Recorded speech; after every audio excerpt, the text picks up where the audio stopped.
Welcome back to Chevrons, a podcast for the enlisted force. If you're new here, welcome. I'm your host, Airman First Class Julia Ahasey, and today we're going to be talking to Staff Sergeant Thomas Mannion. He is an airman here at the 102nd Intelligence Wing, and he is a marathon runner. This fall, he's to be running the Chicago Marathon, which will be his fourth marathon in just a year. He started running about 3 years ago and has run 6 marathons since and has big goals for the future. We have a very important conversation about self-accountability, discipline, staying motivated, setting goals for yourself, and a lot of different topics that brought a lot of insight. Now, without further ado, here's the episode. Today I'm here with Staff Sergeant Thomas Mannion from the 102nd Intelligence Wing. Thanks for being here. Of course, thanks for having me. Yeah, so Sergeant Mannion has been part of the wing. He just re-enlisted, and he also runs marathons, a few of them. Yes. So I'm really excited just to learn about your experience and all that you've learned throughout your journey running. Sure, yeah.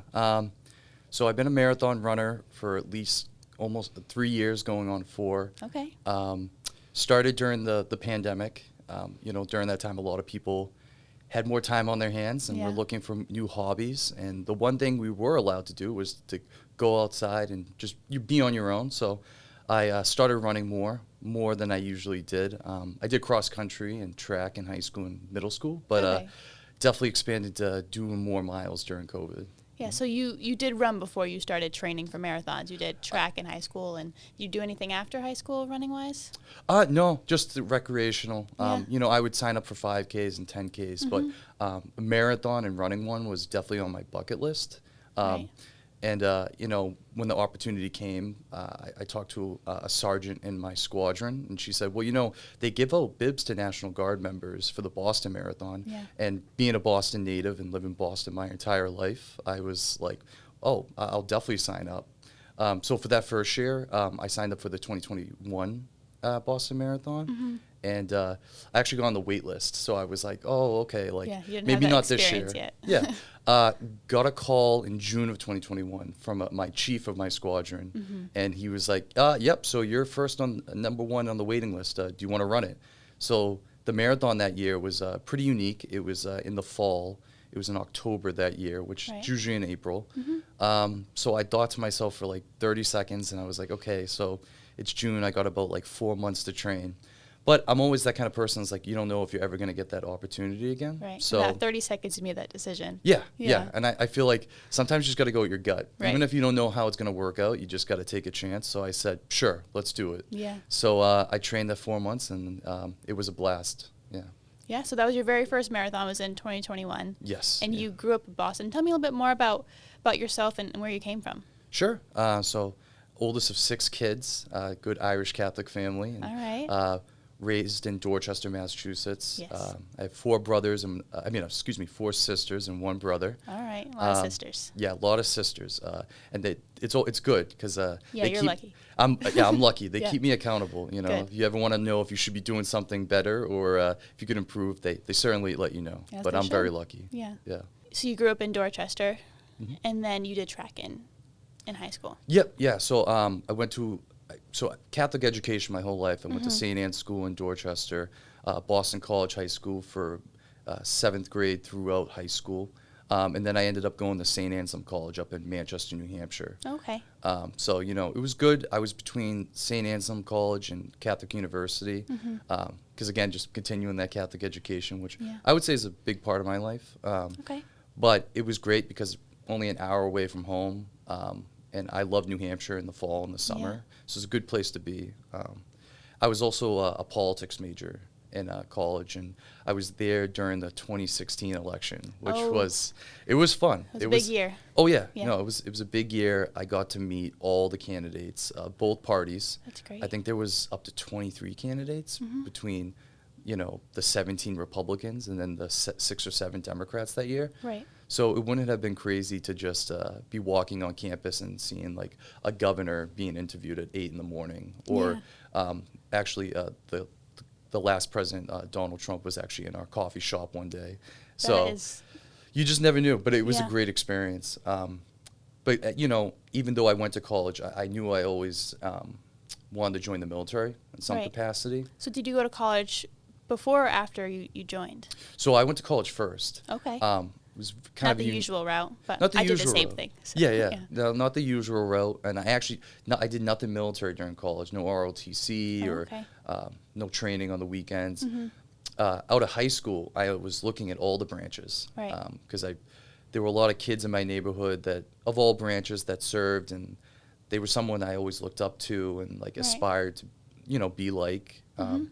And I almost actually joined the Marines out of high school. Oh, close Almost call. enlisted, yeah. But there was a meeting that the recruiter couldn't make, and Right.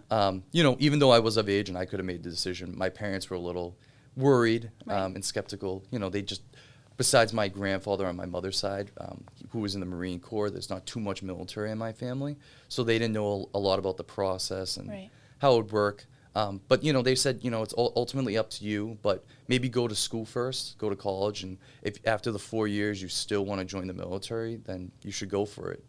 So that's what I did. Went to St. Anselm College for 4 years, and then after that, graduated in May of 2018, and enlisted that August of 2018. So what made you want to enlist after all that time? Well, I just still had the urge and the aspirations to join the military. Right. I looked in the reserves, I looked at active duty, and I actually found the Guard through my uncle's a Boston cop, and one of his partners on the force is actually a major here on base. Okay. So even though I've been to the Cape many times, I didn't even know that about Joint Base Cape Cod or Otis Air National Guard as well. So I think it's a hidden gem that Right. I think anyone should take the opportunity. If they want to serve their community, their commonwealth, and their country, they should do it. Mm-hmm. So it sounds like everything worked out the way it was supposed to. Yeah. You were going to join the Marines and it didn't work out. You went to college and then now you're here and you just re-enlisted. So it sounds like you're having a good experience here. Yeah. It's like something my dad always says, like everything Yeah. works out for a reason. Right.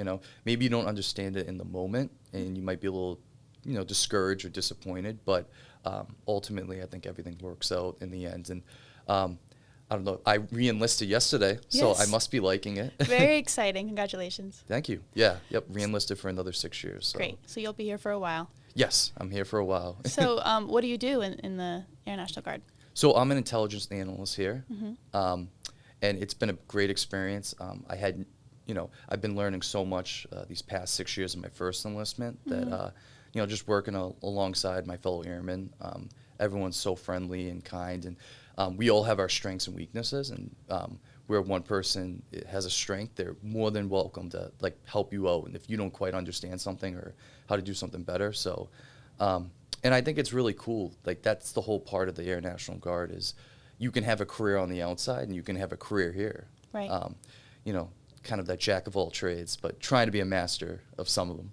Yes, it sounds like this is a great opportunity for you to learn all different kind of skills. And is your job, I know you said you went to school for politics, is your job in the military similar to your job on the civilian side that you had, or what do you do there? It's actually really not. I mean, Okay. I think it's the same in that I view it as public service, Right. Serving others. So what do you do on the outside? Yeah, so I'm in public service. My whole career on the civilian side has been in government.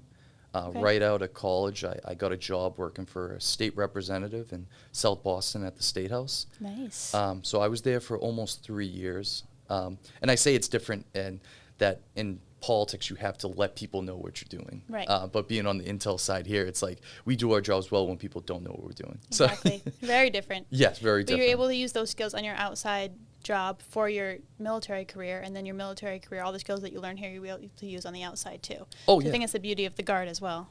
Exactly. And, Right.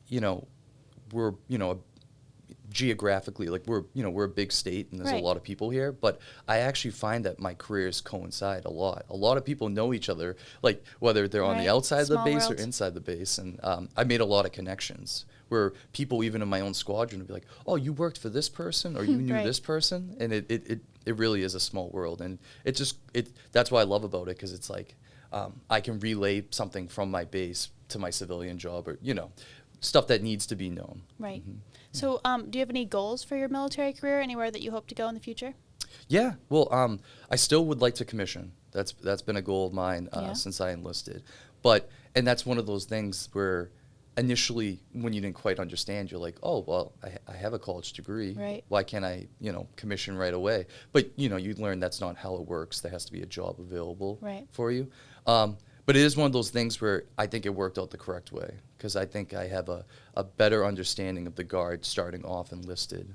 And eventually, like, I still have the goal to commission, Right. but I think it just makes you more more full airman concept if you could go from enlisted to officer one day. So, and I know a lot of officers on base here that started off enlisted. Right. So there's definitely a path for it, and something I'm still striving towards. Yeah, I've always heard that the best officers were enlisted first, just because you understand the role of an enlisted member and you're able to better lead them from that understanding. So, Oh, absolutely. I have the same goal too, so I hope that we'll get there one day. Oh, yeah, of course. But I'm glad that we are where we are now. That's where we're supposed to be. Yeah, and when you're an officer, no fault of their own. It's just you get more on the administrative side. Right. And I think it's so important that if you start off enlisted, then you know the needs and technicalities of the job. Yeah, Right. yeah, and you have a better understanding of what your airmen need to do their job better and to be more productive. Right. So I think even though you may be less hands-on, you have an understanding because you were in their shoes first.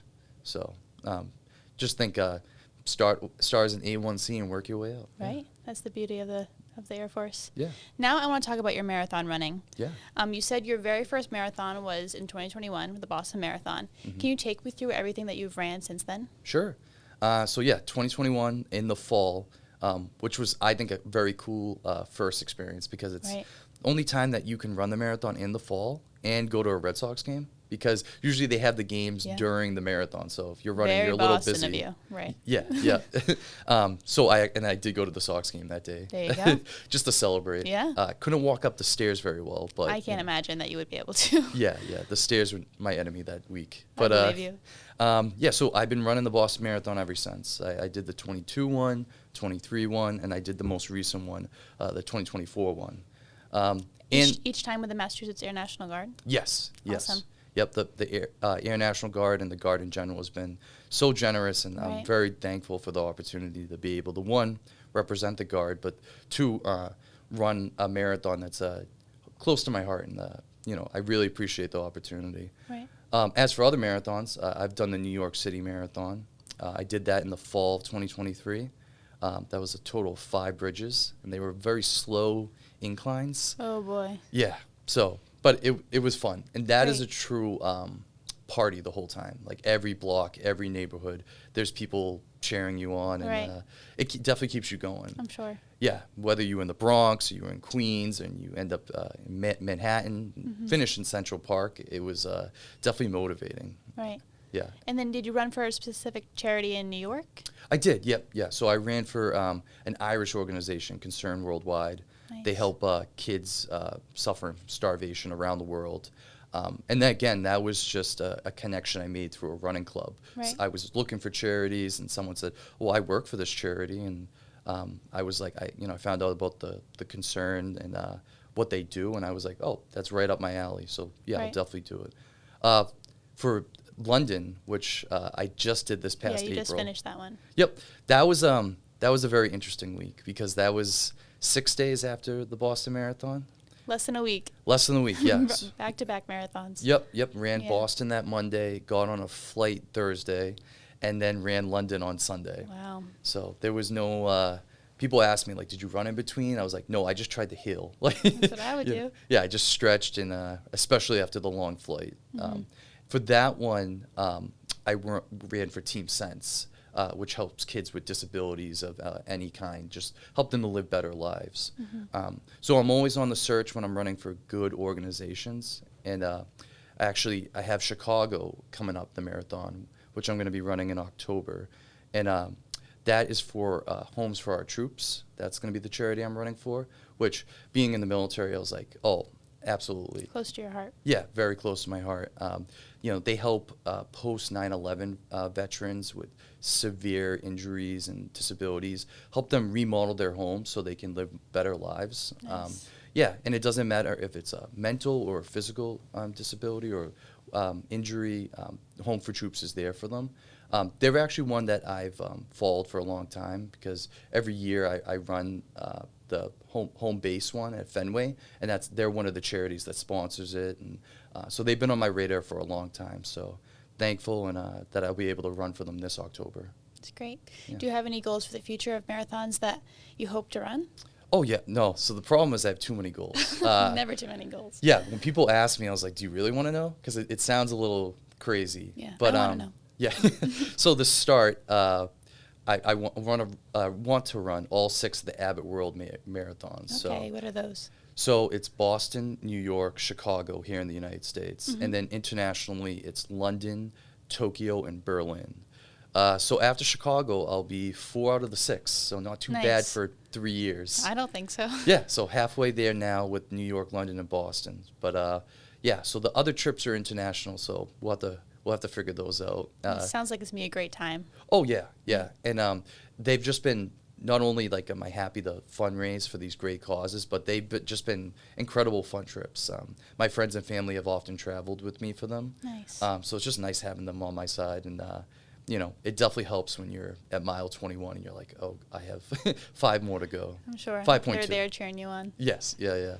And then other running ones, they just introduced the Armed Forces Running Challenge. Okay, what's that? So it's there's no time period, like you don't have to run all of them in a year, which would be very ambitious. I'm sure.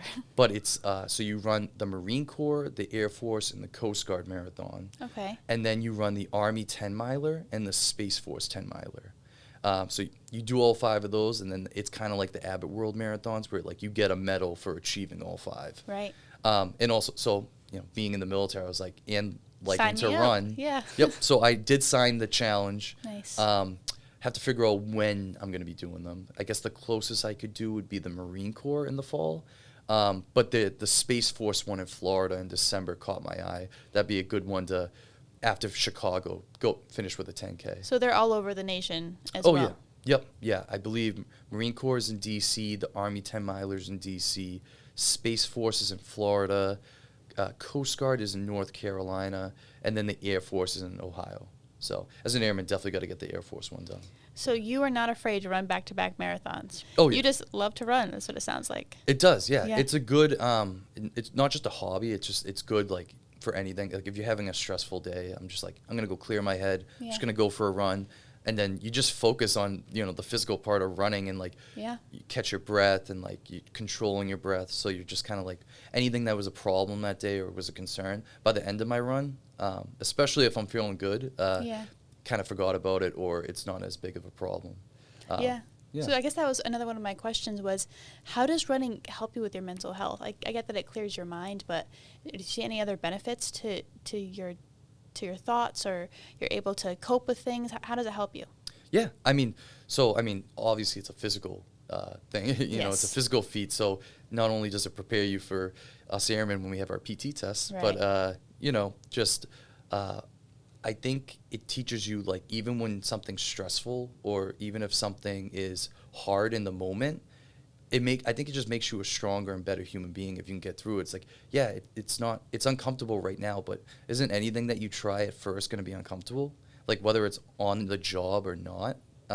So I think you just have to force yourself, like, yeah, when you're in the training part and you don't have the experience, it's going to be uncomfortable. But the feeling when you accomplish it, it makes it worth it. Like, even when I finish a marathon and, like, you have that, like, 5 minutes where you're like, I don't know why I do this to myself, or why do I, like, is it worth it? Like, literally, like, 5 minutes later, I'm, like, already looking at, okay, so when's my next one? You know? It was worth it. Yeah. So I want you to take me through your very first marathon and what that experience was like, and when you crossed that finish line, what that felt like. Yeah. So it was in 2021, Boston Marathon. Yeah. You trained for it for 4 months, you said? 4 months, yeah. Right. And you made that decision with your gut and you went for it. So Yeah. I'd love to know about what that experience was like, and maybe other people can learn about it if they want to take on the challenge of Sure. running a marathon too. Yeah. So, I mean, my first advice would be at least 4 months. Ideally 6 months, but you got to do what you're given. Right. So I was given a 4-month warning. Yeah, and, you made it possible. Yeah, I made it possible, made it doable. Right. And it was, you know, it was kind of hard because I was working on a mayoral campaign on my civilian side. You were busy. I was working like 6 days a week. Yeah. Probably really 7. So, but to find the time, it was either I had to pick the mornings or the evenings at night to run, and you know, that's when the discipline comes in, because it's like there's gonna be days where like you really don't want to do it. Like you're physically tired, you're mentally just swamped. But you know, like if you don't do it now, you're not gonna be able to do it when the time comes. So, you know, just kind of pushed myself and made sure I had the perseverance to just keep going. I will say this, it was fun running in the fall. I'm much more of a fall winter guy for training because it's just so much cooler. Training for Chicago most recently, the humidity has not been fun. No. I'm doing like 2 miles and I'm already like looked like I jumped in the pool.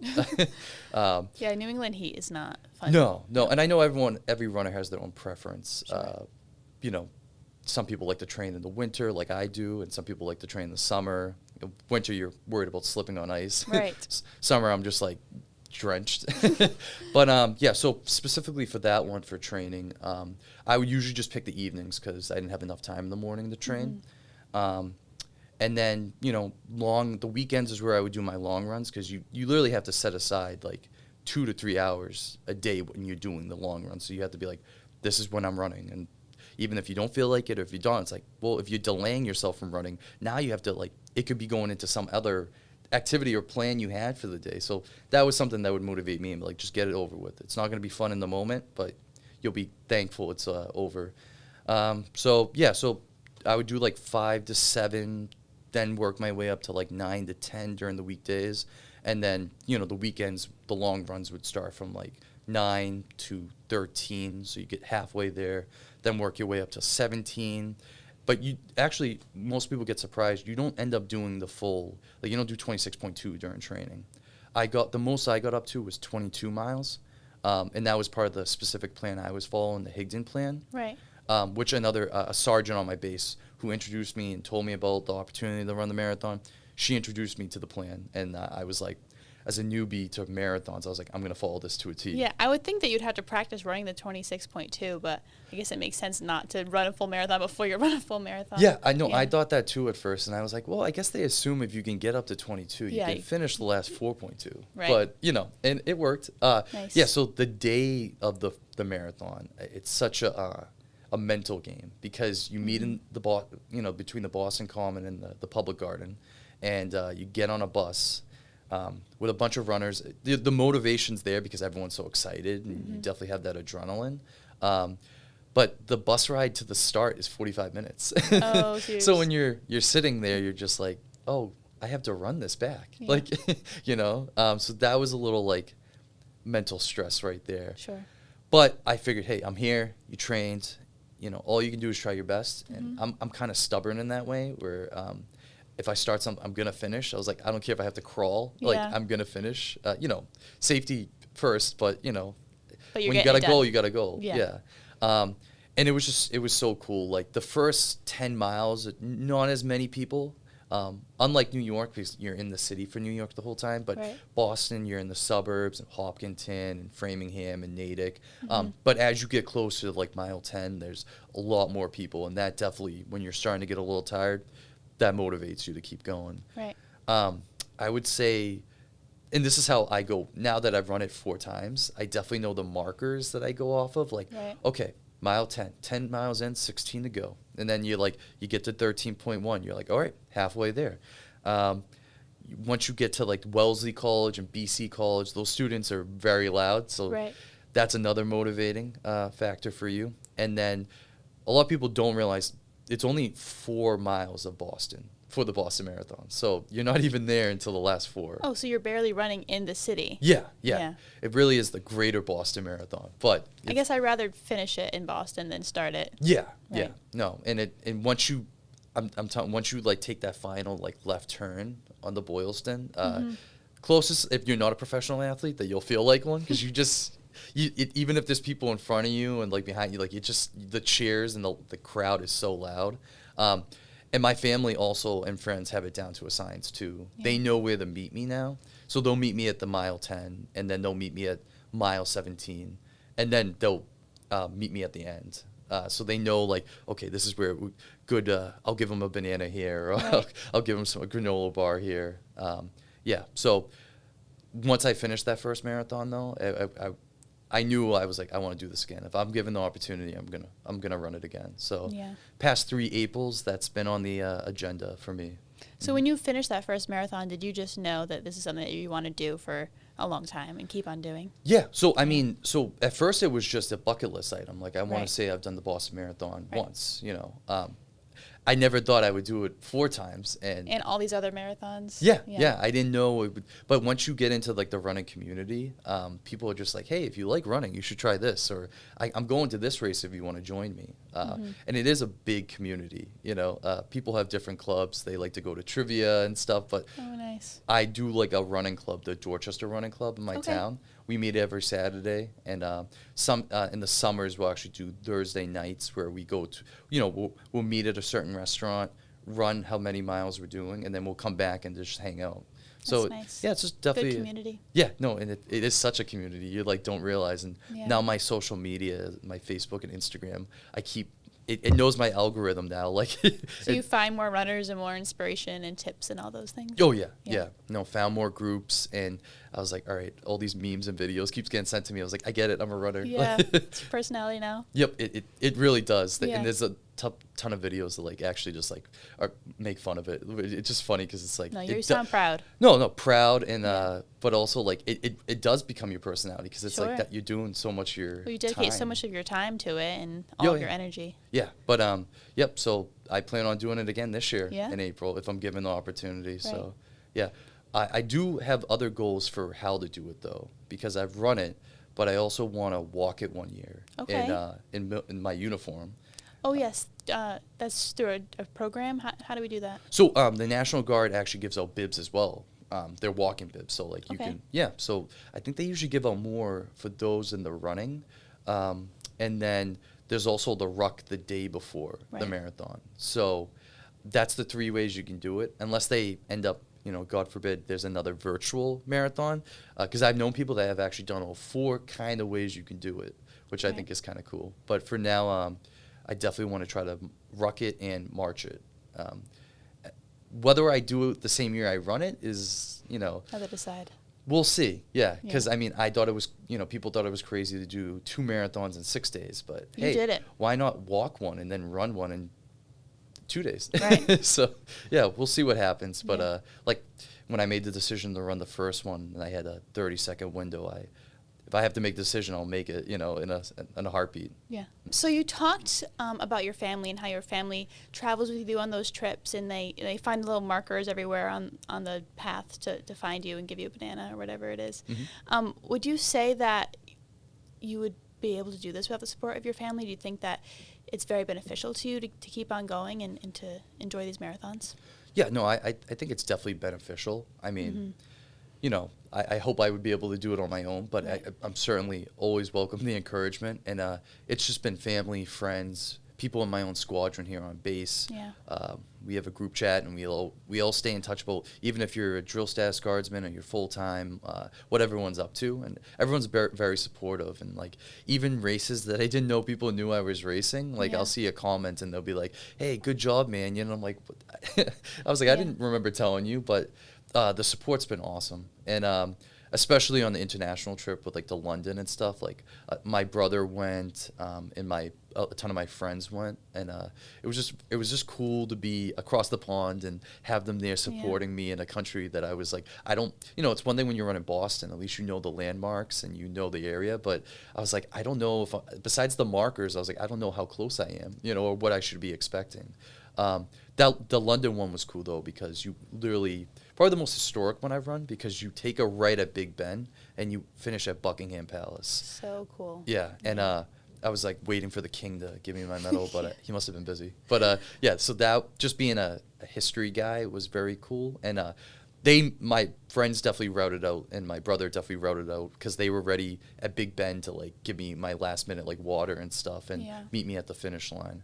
So yeah, no, the support's been wonderful from friends and family, and they, especially my parents, may not understand it, or they'd be like, you're crazy, but Yeah. like, they love that I'm doing something I love, and always encourage me to chase my dreams, even if I don't understand it, Yeah. even if they don't understand them, because I think it's important for anyone in life. Like, if you don't have goals, whether they're educational, they're physical goals, they're career goals, like, you're not aiming for anything, and that's what makes life worth living. You're always trying to aspire to be better. I actually just watched a movie called A Woman in the Sea. It's a Disney Plus movie starring Daisy Ridley. Okay. And it's about the first woman to cross the Atlantic Channel, the English Channel, which is 21-mile swim from France to England. And it was like those kind of movies and like real life things that have happened that like inspire you, and you're like, wow, if she can like do that, like, and she inspired a whole generation of women, because before then it was kind of like people didn't think women were physically capable of doing it, and she's like, all right, I'll show you how. Yeah. And just being the brother of the four sisters, like I thought that was so cool and such a great movie. Yeah. And I only bring that up because it's just, I think it's important for people to try to accomplish things that maybe they're not sure if they're capable of, but with training and perseverance and discipline, like they can get there and they'd be able to surprise themselves as well as their family and friends. Yeah, I think it's so awesome that you said that you're always trying to better yourself and set goals for yourself to keep on going. And that's what makes life worth living and working for. So I really, really appreciate that. And just you're always seeking out different opportunities to be inspired and motivated, and whether it's a movie or any other avenue that you seek out. I think that's really awesome. Yeah. Oh, yeah. And I loved it because it was a movie based on true facts. Like, it wasn't like a fictional movie. Yeah. It was like, yeah, especially just like the history of it. And, I was even looking up the facts after, and I'm like, how many people have done it? And like, I found this one guy that like, he swam the English Channel, and then he also accomplished Mount Everest in 1 year. And I'm like, that's... if they can do that, I can run a marathon. Yeah. So I was like, talk about aspirational goals. Right. But always looking, and like even today is the start of the Olympics in Paris, which...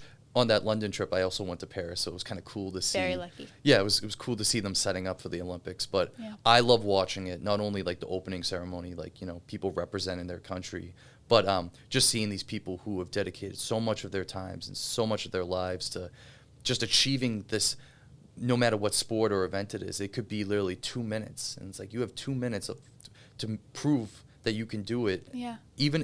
Honestly, like even the people that don't get a medal and they fail, like the fact that they're there is like aspirational. Yeah. No, I'm not saying I want to be in the Olympics, but it's something that I think any human can connect with and be like, that's awesome to see. And good that for them. Inspires you to keep going. Oh yeah. So that's why I'm like, I'm gonna stick with my my six Abbott World Marathons and try to get all the way. That's a big goal that most people never accomplish. So something you should be proud of. Thank you. Yeah. Mm-hmm. So I want to talk a little bit about the charities that you run for and kind of what they mean to you, and how do you go about even choosing a charity that you want to run for, and does that motivate you to keep going to keep in mind of what you're doing while you're running? Oh yeah, because the training part, I feel like, in being able to finish it is about you, but like I think it's important to remember, like, you're not running just for yourself. You're trying to raise money for these great charities that do so much. Whether it's for kids with disability, whether it's for troops with severe injuries, that when they come home, I think a lot of times, like in this country, like we're prepared to help them when they're in the field and when they're on the job, but after they get kind of forgotten about. And they're the last people that should be forgotten about. They're the ones that put their lives on hold for marriage, for starting their families, for their careers, to represent their country. And like, even, less than 1% of Americans will ever do this. So when I was looking for charities most recently for Chicago, that's why I was like, I want to run for a military charity. I want to run for an organization that, because I like to do my research and make sure like they're legit and like the money is actually going to go to the right people and the right cause. And that's why I found Home for Troops. And when I already knew about them, but I did even more research about them, and I was like, yeah, this is definitely an organization that I want to run for. And going forward, when I'm looking for charities, like just being in the military, I'm going to have a little bias towards military organizations. One I could see myself running for in the future is Home Base, another great organization. Like I said, they're the ones that have the 5K at Fenway every year, which is actually this Saturday, which I will be running. So I could see myself running for them. Who knows, maybe run for them in Berlin. So that'd be awesome. Yeah. So it sounds like you're very passionate about these charities, and you choose just what's in your heart and what's true to your heart. So that's really awesome. Mm-hmm. So off of that, I kind of want to talk about when you're running these marathons, or even when you're training and you just want to stop. Like like it's just, I don't know how you're going to go any further, or you don't think you're going to finish it. What goes through your head to get you to that finish line? So we talked about the charities, we talked about your family supporting you and just knowing that you can do it, but I kind of want to talk about what's going through your head in that moment and maybe what other people can take from when they're running it and they want to stop too. Yeah, no, yeah, it's not only physical, but it's just a mental game. Right. Because you think about, I always try to be a glasses half full kind of guy. Mm-hmm. So I encourage people when you're doing these long distance races, don't think how much you have to go. Think how much you've already done. So yeah, if I'm at mile 10, it's like, okay, you still have 16 to go. Right. Be like, you know what? No, you just did 10 miles. So cross those off the list and keep going. Mm-hmm. And then, like, you just got to give yourself these little victories. That's why, like, the metaphor, like, it's not a sprint, it's a marathon. Like, you got to give, because if you're just trying to focus on, I'm only going to be happy at the finish line, it's like, you got a long time, right. You got about 4 or 5 hours of, like, a lot of uncomfortable moments. But, like, just you're at the halfway mark. Okay, you're at mile 16, only 10 more to go. Or 5 more to go. Or, oh, look, there's the Boston sign. You're entering the city, so you're getting close. Yeah. The final marker that I always go off is the Sitco sign right by Fenway. Mm-hmm. You're usually at mile 25 at that point. And my friends go to the Sox game, so they're usually there. They're right there. They'll leave, even the game's going on, they'll leave to cheer me on. But that's the one where I'm like, 1 more mile to go. Mm-hmm. So even during those uncomfortable moments, those moments of doubt, because I've done 6 marathons now, 4 of them being Boston, and you still always get a little pre-race anxiety or like nervousness, just being like, I know I've done it, but like, how am I feeling today? Because you don't know. Even if you did the training and you're motivated to do it, it's like something could go wrong, and there's always that like the little doubt in your mind. But you just got to remind yourself like why you wanted to do it, and give yourself those little victories and just keep going and be like, it's uncomfortable now, but you can rest at the finish line and you can go home and just chill for the rest of the day. Yeah, go to a Red Sox game or something. Yeah. Maybe just not high up. Avoid the stairs. Avoid the stairs. Mm-hmm. So going off of that, have you faced a challenge while you were training or while you're running, either maybe an injury or just a mental challenge that you've had that you had to overcome to keep on running and keep on training and finish? Yeah. So these past 3 years, like, life can change. Like, you can have less time on your hands. Yeah. It doesn't matter if I'm full-time with the Guard or if I'm back in my civilian career. It's like different years have been different, trying to like, okay, I don't really have much time in the morning, so I really have to stake out some time in the evenings now. And most recently when I was trying to train for 2 marathons in 6 days, London and Boston, it was like a month or 2 before, it was like end of February, and my left leg was starting to hurt. And I was like, in my head, I'm like, that's not, it's not good. Right. You know yourself if like that doesn't feel good. Exactly. So I was like, I can keep training or I can stop. So I took a week off because I was like, you know what, like you're going to aggravate it and make it worse, which is tough to do because it's like you have these mile markers. You like, at this week I'm supposed to be at this many miles. But you got to tell yourself, like, you got to look at the full picture. And if you can't run, you can't do any of them. So it's better to like just take it easy for a week, heal, and then get back on the pavement and start pounding the pavement there. So, like I said, there's different challenges for any race, but that was the most recent and probably one of the only times so far that I've been like, you have this big goal for doing 2 marathons, and now you may not even be able to do 1. But like I said, just take it day by day, look at the full picture, and anyone that's running a marathon, like, doesn't matter your time, you want to finish. That's the goal. Right. So even if you have to finish an hour later than you usually do, or even if you're not going to make that new PR, just keep going and focus on that finish line. Yeah. Mm-hmm. So I know that you say that you rest when your body needs rest and you listen to your body. Mm-hmm. Would you say that maybe your quality of life has been affected since you started running? Do you find yourself taking care of yourself more, or specific routines that you get into that has benefited you outside of running too? Oh, yeah, because it's like with anything, like, you got the physical aspect of working out and stuff, but you definitely got to focus on the nutritional and stuff too. Yeah. So I definitely watch more than, what I eat, because it's like, if I eat this, how am I going to feel this afternoon? Right. So definitely my nutrition's improved. My quality of sleep too, because when I got to get up early on a Saturday morning and it's towards the end of the training, it's like, you got 21 miles to go. Like, definitely just try to make sure I get the right amount of sleep, because if you're eating good, if you're getting good sleep, if you're doing the training, like, you should be fine. You got to incorporate all three. You can't be having these all-nighters and eating very bad and then expect to like run all these miles. I think it's like with anything, you got to have balance. And it's like, if you're working too much, like, or if you're not working enough and you have too much time, and there's balance, because you got to give yourself off days, and when you're on your work days, you got to be 100%. So yeah, and it sounds like with getting good sleep and good nutrition and working out regularly, I'm sure that you feel better, and it's benefited a lot of different aspects of your life too, just whether it's your mental health or your ability to focus. I mean, that's something that I think we can all strive for too. Oh yeah, and it definitely helps me in the workday too, because like, if you already did like 7 miles in the morning, you're ready to go. You're up, like, you don't need the coffee, So it helps me when I just going to work and 2 in the mornings and being like, let's go. Like, I don't need my coffee. I don't need 15 minutes to just chill. I'm ready to get at it. Yeah, that's a great quality to have. Yeah. And I can imagine that discipline is a big quality that you have to have as a runner. Yeah. And I'm sure that you've almost mastered now. And something also that we practice in the military too. So what is your advice for having more discipline, being able to hold yourself accountable and get that training in, and making sure that you're getting good sleep and getting good nutrition and just having that discipline inside every aspect of your life? What's your advice for that?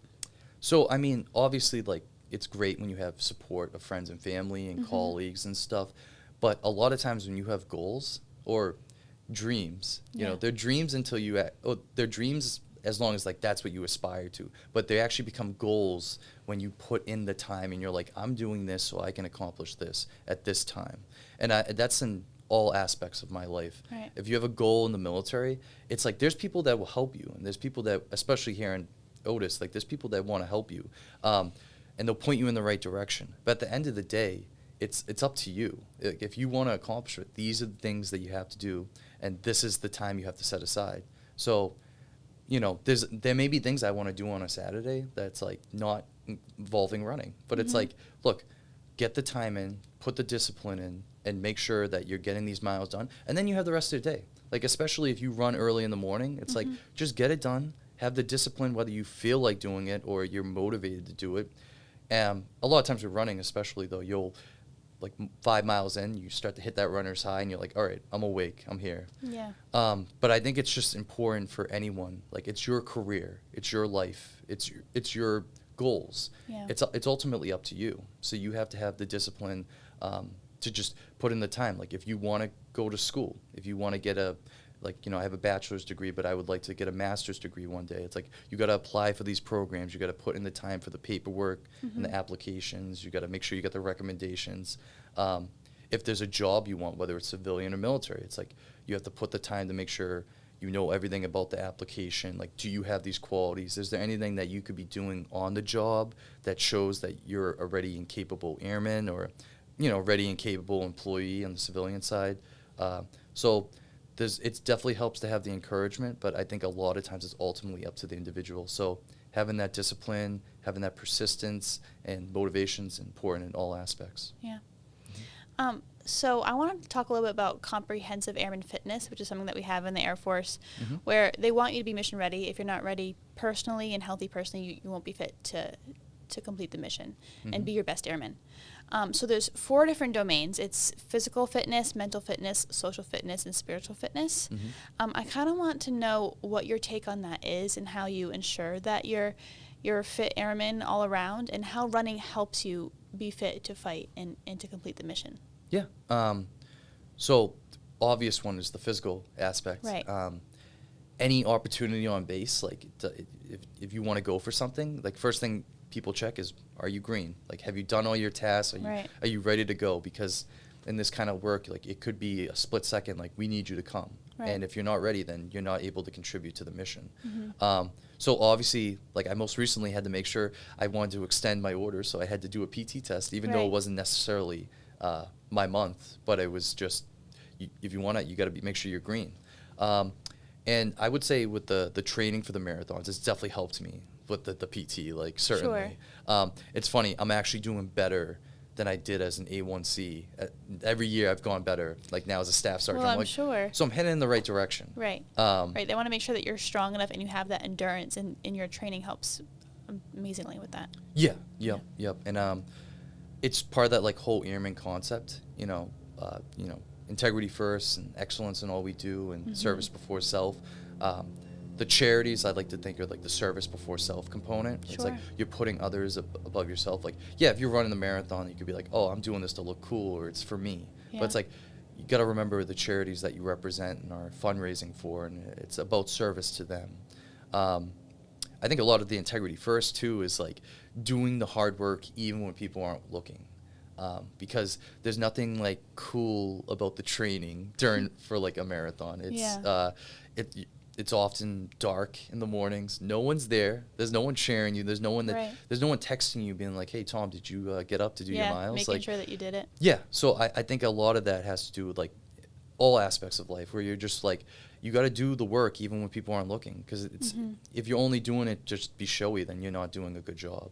Or you're like, I just want to get credit for this. It's like, that's not what being an airman's all about. And excellence in all we do. So you always strive to do your best. Might not be perfect, might not be 100%, but if the effort's there, I think, and this is so I coach on the side. I coach youth hockey, and like I'd rather any player that gives me 100% effort than the kid that just is excellent at everything he does right away, because I want the person who's doing their best. Like, and that's like, if I'm serving with an airman, like if they're doing their best, I'm gonna help them out. I'm gonna try to point them in the right direction. But if they're giving me their best, that's all I can ask for. And I hope in return they expect my best. Right. There's a lot of parallels, it sounds like, between running and training and serving in the military, and I think that that's really cool that you're able to do both. Yeah, absolutely.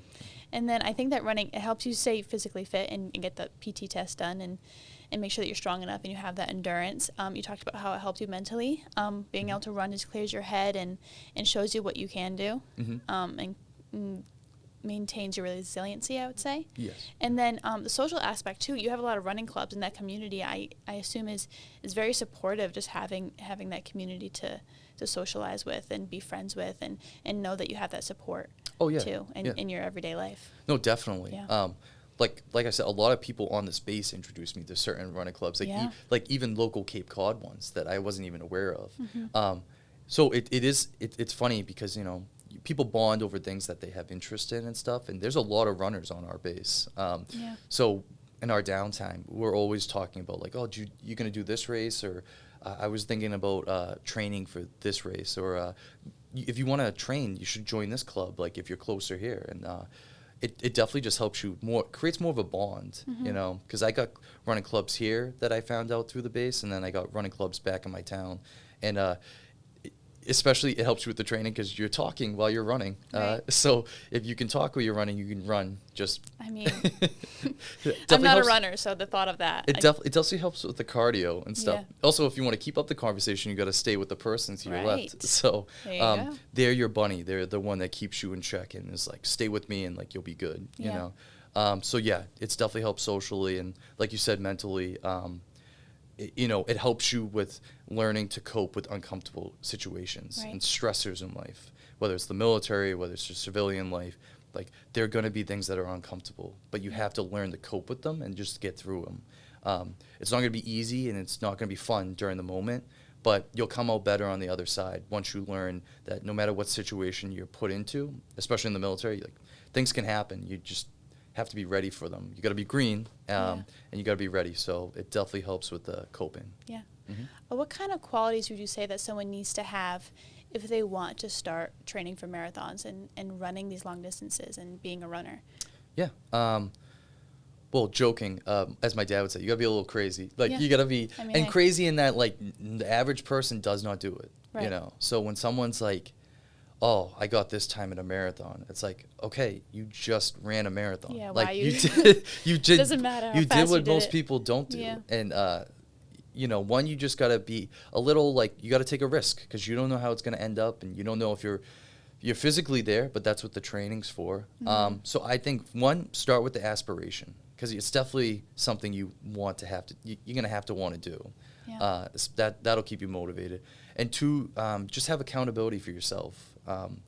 It's a big goal. It's something that if any runner, I say, okay, maybe you don't want to start with a marathon, but start with a 5K and then work your way up to a 10K. And then Right. you're at a half. And before you know it, like, you'll be on your way to a marathon.